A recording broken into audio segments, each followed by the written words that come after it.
Is Will Riley the top guy at 21? The film review says so, but do the Jazz want a plug-and-play guy with their recent picks being so young? Find out next on Locked On Jazz.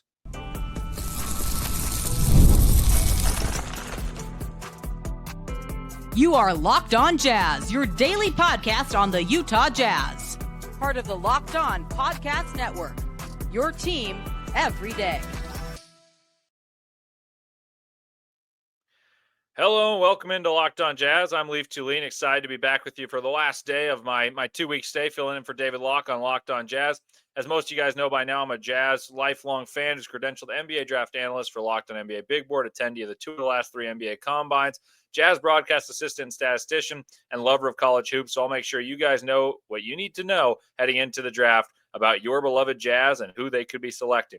So thank you guys for making Locked On Jazz your first listen each and every day. And remember, Locked On Jazz is free and available on all platforms, including YouTube at Locked On Jazz, where the best way to help us grow is to comment anything below. And today's question is, what do you think about pick 21? Do you want to take someone with upside or with safety? And who might that be? Today on the show, I'll break down the guys I believe are options at 21, including on why I watched some film on Will Riley and why it makes me think we'd be lucky to get him at 21. And I'll also go through the appeal of the athletes like Rasheer Fleming, whom Tony Jones mentioned as one of his favorites at 21, and Adou Thiero, Drake Powell. And lastly, I'll give a few ideas for the second-round picks, which I haven't spoken about yet, but the Jazz, as stands, have 2 second-round picks. So let's dive right in. Will Riley is someone that I've long been fascinated by, and for context, is a guy who's very slender, and he's got a similar build to Cody Williams, so I imagine many Jazz fans are going to be anti-Will Riley, but I'll tell you they're not the same player. But you watch Will Riley, and you say, okay, this is a guy for Illinois who had played various roles, and he's measured in at taller than Ace Bailey did as a 2-guard, 18 years old, and came in his first game in college basketball and scored 31 points. Confidence, if I gave myself that rundown of who that was without saying who it was, I'd say he's a lottery pick. And then I watched the film last night. I watched just his field goal attempts from all of his games in the final 2 months of the season. And as confidence grew, even though the scouting reports were more understanding of what he does well, they're forcing him to different things. He's still slender. He's playing against good teams in conference play. I watched him, and he has the unteachables. What I mean by that is he just does things you can't teach for someone of that size. He moves too smoothly with the ball in his hands. He's too fluid as a dribbler, and he shoots it with confidence, and he looks at the rim and is able to play the pick and roll. He is able to knock down open shots. He's able to create near the rim and slash. And for people who are used to being the dude on their team, he was able to adapt and play off the ball and be a cutter at a very good level. So Will Riley, I already thought was a good possibility at 21. I would have been happy with. But I watched his film last night with fresh set of eyes, not just watching a random college game. I watched his field goal attempts and just watched him score the basketball. And you just don't see guys with that makeup make it to 21. And honestly, I think it's likely he goes in a spot that's higher than where the mock drafts have him. I look at a couple mock drafts. I try not to inform my own point of view by looking at other people's mocks. But I watched Will Riley and thought to myself, that's a lottery guy. And I hadn't thought of that prior. But in watching him do what he does well, I started to think to myself, yeah, that's a lottery guy. We'd be lucky to get him at 21. So that's my favorite player at 21. So let's look at what makes him such a unique player and how lucky we'd be to have him at 21. And then I'll give you why I think there's concern. So like I said, he's got those unteachable traits and kind of bravado and confidence, but it's backed up by he's a 90th percentile isolation player as an 18-year-old. That's very, very rare. This guy could be in high school. He's from Canada, goes to Illinois, plays in a rugged league in the Big Ten, which is very veteran-laden, and he was very good at isolation, which is a little bit surprising because you would expect his lack of burst to show up, his lack of physical strength to show up. But he was an excellent isolation player. That bodes well. He's 66th percentile at the rim, meaning he gets there at a decent rate and he finishes fairly well. And then this is the most enticing number to me. He's run 115 pick and rolls, meaning that he has experience and good experience running it at a high level pick and rolls in collegiate basketball as a 6'9" ball handler. That's really, really rare. Also, he shot 115 spot-up threes, so he's very accustomed to playing off the ball as well. You just don't see that mix of numbers and the proficiency with which he achieved those numbers fall to 21. And I would tell you right now, I think he's likely to go higher because I think teams are going to realize how rare that is. Like I said, he's 6'9", and he plays with two guards. He's 18 years old, and he's ran 115 pick and rolls, and he was able to shoot 115 catch and shoots, and he was proficient at all of the above. Like, he passed out nicely on David Locke's measurements on athleticism and shooting. All those things that he does as preliminaries, I think are backed up by watching him play. He's a little bit inconsistent. He's streaky. But the other thing is, this is a team that had a lottery pick on its roster in Kasparas Jokic. He's going to go in the lottery, in my opinion. And he ran a million pick and rolls. So the fact that he ran some pick and rolls is not catering to the best player on the team. This is a guy that they had confidence to take the ball out of a pick and roll savant's hands. And he was 90th percentile in isolation. And while he's not super twitchy, that means it's not just all burst. There's some guile, there's some movement. And what he does nicely is he's probably studied Kevin Durant. You watch him play, and he does this little wide dribble out to his right, and he hangs on, and he goes between and crosses. He's got that long, rangy, smooth body that allows him to cover a lot of ground in a short, wasted. There's very little wasted energy. And then he's got counters. There's plays that are unnecessary. He spins a lot. In the NBA, I believe, I can't remember if it was Will Hardy or Quinn Snyder, but one of the coaches in which I was going to press conferences said, you know what, if the game tells you to spin, it really tells you should pass. He's going to learn that, but I also think he's an underrated passer. And confidence is really important. That's something that I think Cody Williams lacked this year, and why so many Jazz fans are turned off on this archetype of player that's slender and long. It's because Cody Williams lacked confidence by the end of the season. Will Riley stepped into his first game as an 18-year-old and scored 31 points off the bench. Fresh off the pine, scored 31 points. I mean, for context, and I said this too on a previous Locked On Jazz, so the everydayers have heard this. For context, that's like a freshman stepping into a varsity game and saying, you know what, give me the rock, I'm going to score 30. Like, it's very, very difficult to do. And if you can do it, then you're going to be someone I believe in. I didn't think he shot it overly well, but the volume actually encourages me more. And the unabashed confidence demonstrated from day one, scoring the 31 points, inspires faith for me. I believe in volume as the biggest indicator of shooting proficiency as opposed to a low volume, high percentage. And his percentages in the NCAA weren't great, but he was a 40% three-point shooter in high school, and most of those were off the bounce, self-created, and I believe that he'll knock down open shots in the NBA level and be able to create off the bounce. And in conclusion, skilled 6'8" wings with the ability to confidently pull up from 28 feet away from the rim, throw a live dribble hook pass with one hand that's becoming like the standard today of if you can dribble the ball and be a facilitator and navigate, get to the rim, get to the free throw line at a high rate. They just aren't common. And this is a guy that if he's at 21, there's too many traits for me to pass up on. And I believe in swings, but I want to tell you guys, if the Jazz were to take Trey Johnson and Will Riley, I'd be delighted because I think they took the two best players available. But if the Jazz were to take Trey Johnson, I really want the Jazz to consider taking an athlete, because I've been begging for the Jazz to go find the athletic specimen that can change them. And I think I'm tainted by watching Jaden McDaniels not get selected and watch him defend. And I just want someone who can be an athletic secondary rim protector who can also push the pace and give us some semblance of a transition attack, take away other teams' best players. So part of me would like to complement skill sets, but I think you got to take the best player available. And I don't see many worlds in which a player like Will Riley typically falls to 21, and that skill set isn't coveted as a lottery pick. So if he's there at 21, I'm not saying sprint to the podium, but I'd say pretty confidently that I'd be happy. And for those of you who want a comparison, because comparisons are not only the thief of joy, but also give us just a framework that tells you what he can do. His size allows him interesting vantage points as a wing with a guard skill set. I think he can see the floor, and I wonder if he can have the ball. So I think he's a far better, more athletic version of Jet Howard, who is similar in the sense that he's a bigger guard who's known to shoot the ball. He went 11th a couple of years ago. And I also think that there's concerns defensively for Will Riley, but not to the same extent as Jet Howard. I think he's a slender wing who will have to be in love with the weight room, as Tony Jones put it. But the skills are just hard to pass up on. The Jazz do need defense eventually, but I think he's a guy who can do multiple things, knock down open shots, play with the ball in his hands, and you get a 6'9" guard who can shoot the ball and run pick and rolls proficiently. That's my go-to pick at 21.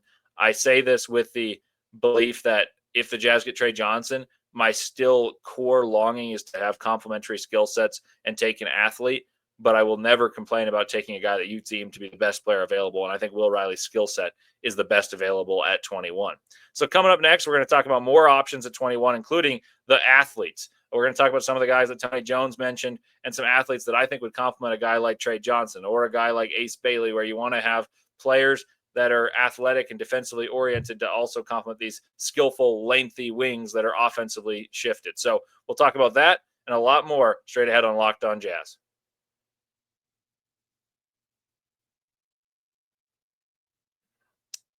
Shopping for a car should be exciting, not exhausting, but between the confusing prices and hitting fees, it can feel overwhelming. That's why I love using Car Gurus. They can help you cut through the noise and show you the best deals with full confidence. With over 4 million listings, Car Gurus has more new and used cars than any major online marketplace in the U.S., and then they verify dealers, provide real price analysis, and give you tools and data to make the right choice without second-guessing yourself. And as someone who tends to second guess myself, that's been very helpful. So if you need a car you can trust, a deal you can trust, Car Gurus makes it simple and easy to compare vehicles side by side with unbiased deal ratings.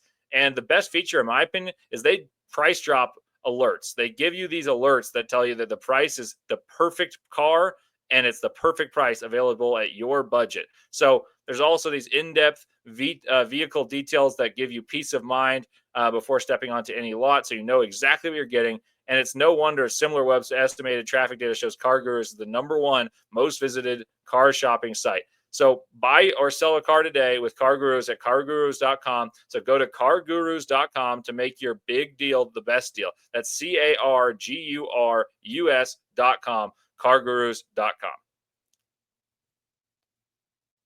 And I also want to tell you all about my friends at Murdoch Hyundai. They've taken care of me very well over the years, and they've been in business for over 80 years. So they've taken care of many, many people for all of that time.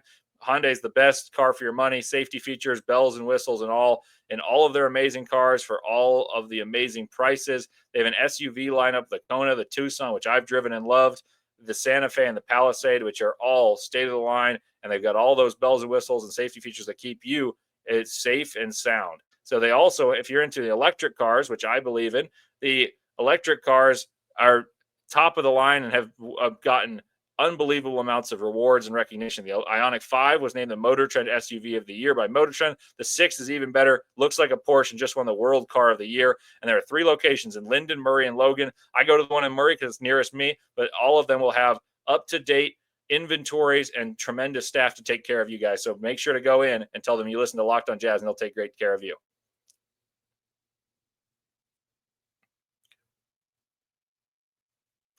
Welcome back to Locked On Jazz. Leif Thulin with you here. We're talking about pick 21. I mentioned why Will Riley is my top target, but I mentioned that I really wanted an athlete and someone that's defensively inclined to help the Jazz in an area that they struggle. And a couple names have stood out to me. So let's talk about one that Tony Jones mentioned on yesterday's show. If you guys haven't listened, Tony joined and we talked about the latest rumors for the Jazz, the 5th pick, what's happening there, some guys at 21, and how likely trades are to happen. So Tony mentioned Rasheer Fleming. Rasheer Fleming is 6'9". He's got a 7'5" wingspan and shot 39% from 3. Yes, that's mightily impressive. So then you may ask, if you're an inquisitive person, why could he be there at 21? Well, it's because he's a little older. He played 3 years at St. Joe's, which is a mid-major, and it took him 3 years to really stand out. And he's improved a lot in his skill, and he's improved a ton as a shooter, improving 10%. But he dominated athletically versus inferior competition, which boosted his stock. And I would tell you, the context would say that he wasn't the top option on offense. And so some of those numbers, I think, make you think he's a more refined offensive player than I perceive him to be. I think he's defensively ready for the NBA, and that's what I do like. But offensively, I think those numbers are a little bit fraudulent in terms of the shooting. I think this archetype is rare to really fail, so I don't necessarily dislike the pick. But I will say I think there's some love for his physical makeup that people didn't necessarily know about when watching him play. Some guys with similar physical archetypes are Patrick Williams, Tari Eason, Kawhi Leonard, OG Anunoby. So defensively oriented, large hands, large arms, those type of guys. And it's not like he didn't put up numbers. He scored 15 points a game, about 8.5 rebounds, a little over 1.5 blocks, 1.4 steals, and he shot 4.5 threes. So he had volume. and he's 6'9", 240. I think that's a 4 in the NBA. I don't think he can play the 5. I noticed some discourse on that on Jazz Twitter.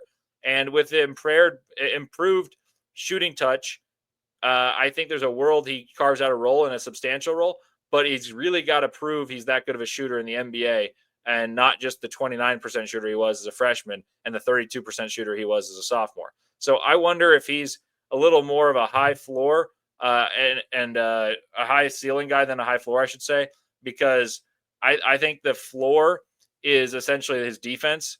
And if his defense is really good and he shoots, then he's got a really high ceiling compared to where he is getting drafted. But I am curious about those shooting. I don't think I would trade up for him. I've seen Jazz fans talk about trading up for him because, yes, he has unique traits, but I think there's going to be guys that fall, namely like a Liam McNeely. If Nique Clifford goes higher and Cedric Coward goes higher, Liam McNeely, Nolan Traore, guys like that come down, and Drake Powell's of the world, Will Riley's of the world could be there. Jace Richardson's of the world could be there. So I wouldn't trade up. I think he's fascinating. I get Tony's point. And my comparison, as Tony and I both said, is actually a current Jazz man. It's Taylor Hendricks, except Taylor Hendricks was a freshman. He was 19. He used physical traits to overwhelm inferior competition, the AAC. He did this in the A10 as a junior. So that's why Taylor Hendricks is a lottery pick versus a mid-round pick. And so I'll be curious to see what happens with Rasheer Fleming. I could see a team falling in love with those unique measurements. The skill set is interesting. I think some teams will like it and some will be a little bit skeptical because of the mid-major level he was playing at. All right, next guy that I want to talk about is someone who thrived in the mid-major level, and it's someone Tony Jones discussed as a plug-and-play guy, which is part of the reason I brought this up, is plug-and-play is really desirable. I know I talked about a high upside guy like Will Riley as my first preference, but Nique Clifford is a guy, if he falls to 21, I will have zero qualms with taking him. He's 6'6". He's a tremendously versatile wing who's played as both a star for Colorado State and as a role player for Colorado. He's an amazing rebounder. He averaged 19 points and 9.6 rebounds, shot 38% from three. He ran a ton of pick and roll. He posted up. He's been a high usage offensive player at Colorado State. Then he was a role player, defensively oriented and rebounding guard at Colorado. And his usage with more responsibility, he became a better player. He's very good on defense with high steal and block percentages. And it's all because he's clever. It's not like he's overwhelming you athletically. Maybe he's stronger than many because he's older, but he rebounds his position extremely well, drawing him comparisons to Josh Hart, which I think it's crazy because Josh Hart is an unbelievable rebounder in the NBA. I think it's very unlikely he reaches quite that level of rebounding, but I get the point, and I don't think it's crazy. It's just it's hard to say someone's going to rebound like Josh Hart because he is a maniac. And then Clifford, the other thing is I think you can play him as someone with the ball in his hands, without the ball in his hands, and he understands what to do. And I really like that. And that's the appeal, that the Jazz would not have to coach him into saying, you know what, this is how you play for us. They would be able to say, play your game, and then we'll work on little things, and you'll be instantly impactful. And the Jazz have had good luck getting good players later in the draft. Keontae George at 16, Bryce Sensabaugh at 28, and then they go 29 and 32 with Collier and Filipowski. But those guys still had a large learning curve in terms of how they adapt, and it got so much better as the season went on. They're younger. Clifford would be a pick from a different vein of thought. It would be, you know what, we're going to take someone that we don't need to be a star. We don't have the aspiration for him to be an all-star as a key component, top-level scorer on this team, and his role is going to be similar from day one until the last days on the team. He just hopefully improves. And so if he's not Josh Hart, a guy I've likened him to would be a Pat Connaughton, who was a more than serviceable player, someone defensively was solid and then rebounds the ball, knocks down open shots. I think there are plenty of players in the NBA that would be thrilled to have a career similar to Pat Connaughton or Josh Hart or somewhere in between. I think that's what Nique Clifford can do. So the last guy I want to discuss is Drake Powell, because I really like Drake Powell. He, to me, is the best athlete in this class, and I really think that 21, the way the draft falls, leaves a lot of wings. And the wings at 21 are interesting to me. And I know there's guys like Danny Wolf. I know there's Bering J. There's Maxime Reynaud, whom I adore. I just don't necessarily see the Jazz taking this pick unless someone falls that they really, really love and their big board is higher by a wide margin over the consensus, and not take a wing with how this board seems to fall, because you have guys like Nique Clifford, you have Rasheer Fleming, you have Will Riley, Liam McNeely, guys like that. I feel like this is a wing-heavy part of the draft, and I feel confidently the Jazz take one. Drake Powell, the appeal is he's defensively excellent. He moves differently than other people because he just floats and levitates. He had the highest vertical in the draft. He's got long arms, an excellent motor, wasn't McDonald's All-American, has guarded good players to very impressive results. And he has a shot that I don't think is great, but I think it's better than many people say it is, and it looks confident off his hand. He was in a team that had multiple guards that were veterans, and makes it hard for him to figure out the role, and I think he got caught in the whirlwind a little bit. So Drake Powell is a guy that I think stock will rise and is a very real possibility for the Jazz at 21. So let me know what you guys think about those picks. Who's your favorite? Is it someone I mentioned? Is it someone else? Tell me about the players that I'm omitting. But coming up next, we're going to take a look at who's there that intrigues me in the second round and talk about two picks that the Jazz have that we haven't talked about the last couple of weeks. So I figured I'd finish this week off giving you some names that I think would be interesting picks for the Jazz to select in the second round. All that and more straight ahead on Locked On Jazz.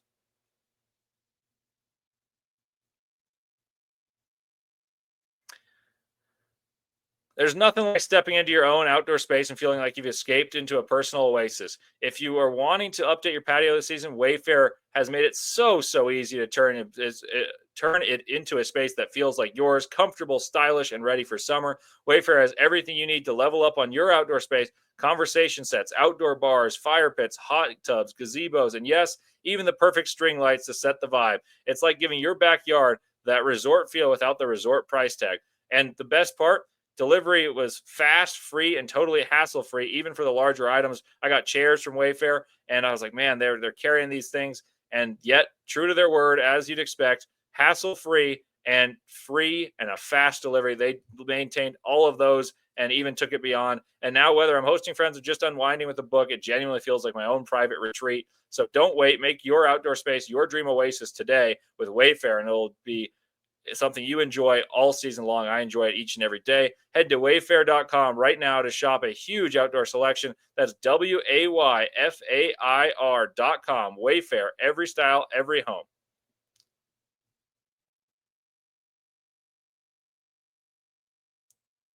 Welcome back to Locked On Jazz. Leif Thulin with you here. And we talked about pick 5 a lot this week. We talked about 21 a couple times. And once again, let me know what you guys think of those options. But the second round is something we haven't talked about much because who knows if the Jazz make those picks? Do they consolidate those two picks and make it one? But here's some options that I think have a chance of being there at 43. And if the Jazz move up, they'd still be there too, that I think would be home runs to select in the second round. So the first one is a guy that I wouldn't even be that mad about taking in the 21st pick. I don't think he quite goes there. It's Adou Thiero.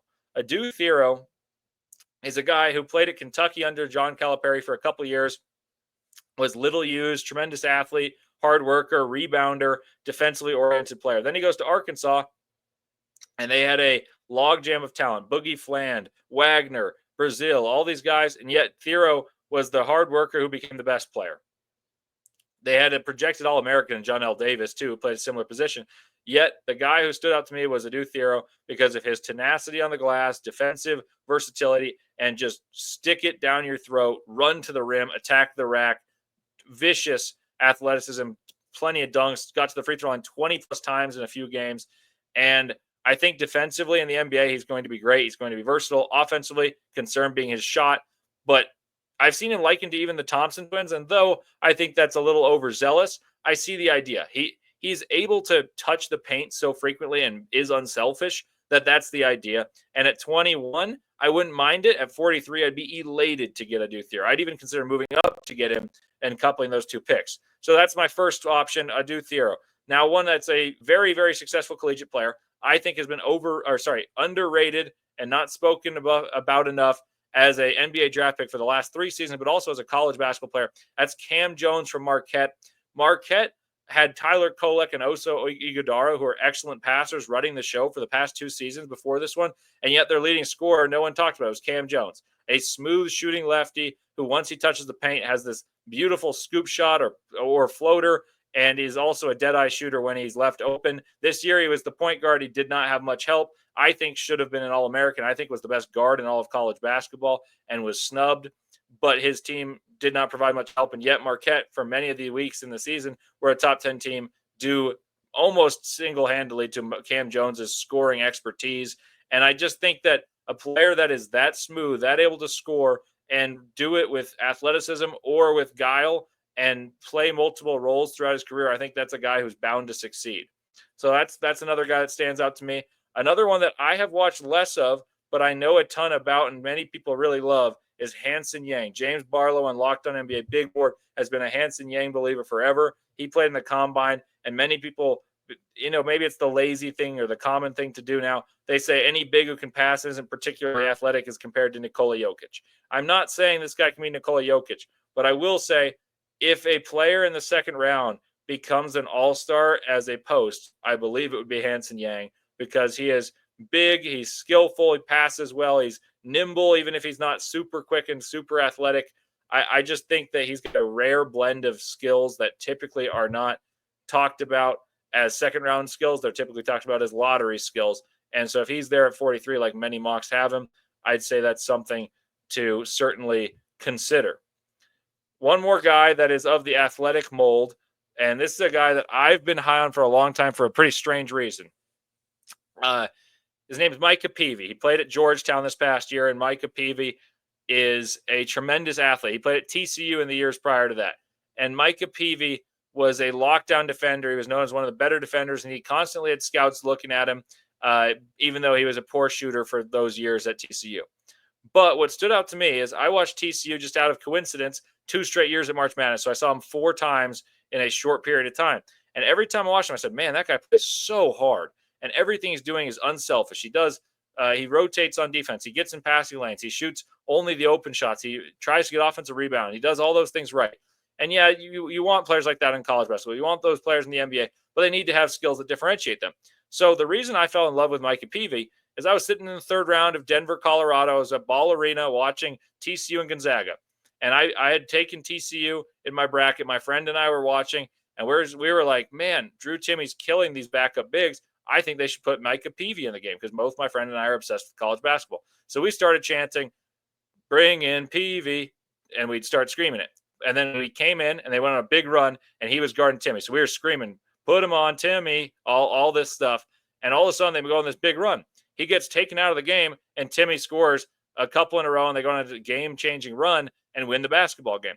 And so ever since then, I've thought, man, Micah Peavy was able to guard Drew Timme. And then I watched him the game prior, and he was locking up wings that were super quick on Arizona State. And the year before that, I watched him guard briefly Benedict Mathurin of Arizona. And I thought, man, this guy can guard so many positions. So he goes to Georgetown. And he goes to Georgetown, and he guards the best players in the Big East.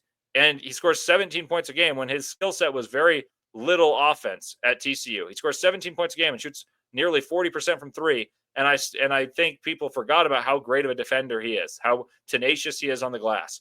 And he reminds me in the slightest way of Herb Jones, in the sense that this is a guy at early in his career in Alabama was just good on defense. And he was excellent on defense, but later in his career started facilitating. So Herb Jones was the point guard at Alabama, won the SEC Player of the Year, and yet his junior year of college, he shot 7% from three. Herb by no means is a good shooter in the NBA, but 7% from three as a collegiate junior means, man, he cannot shoot whatsoever. Yet he was still the best player in the SEC the next season. Micah Peavy was an all Big East selection because he was able to impact the game on offense and on defense, slashing, shot well from three. Now, do I think he's a good NBA shooter? No. But I just think that combination of athleticism and tenacity and versatility of roles and adaptability is hard to beat. And I think he's a guy that will be sneaky. No one's talking about that. If the Jazz keep the 43rd, the picks in the 40, and maybe even want to move up a little bit, consolidate those picks and get to the mid-30s, he's a guy that I would take a long gander at that I don't think many people are talking about. And the last guy I'll talk to you guys about is Dink Pate. He's a guy that many people talked about as having lottery potential, but his consistency has been inconsistent. He's been consistently inconsistent, and his shooting is a swing skill, but he's got the prerequisites that make you interested in taking a flyer on those guys, even a late first type of thing, but certainly at a second round pick. So let me know if any of those guys intrigue you. Hopefully you enjoyed a little bit of the story time of the March Madness of how I found an obscure prospect 3 years ago. I'm very curious to see what happens in the first round. I'll be very curious, and I'll be tuned in as David takes back over at the start of next week, and I'll be in every day once more. And I would love to know what you guys think is the best case scenario for the Utah Jazz at pick 5 and pick 21. And then also what you think is most likely based on the rumors that you heard from Tony, that you heard from Andy. And thank you once again for listening all week long with me on Locked On Jazz. It's always a pleasure filling in for David and talking to you guys. It's my favorite time of the year. And hopefully the Jazz get a great pick. So go Jazz. I'm eager to see what happens, and certainly will be commenting a lot on Twitter. So thank you guys for engaging on the comments and with me on Twitter. So let's hope to get some Trey Johnson, Will Riley magic. That would be my preference. Let me know yours. Have a great day.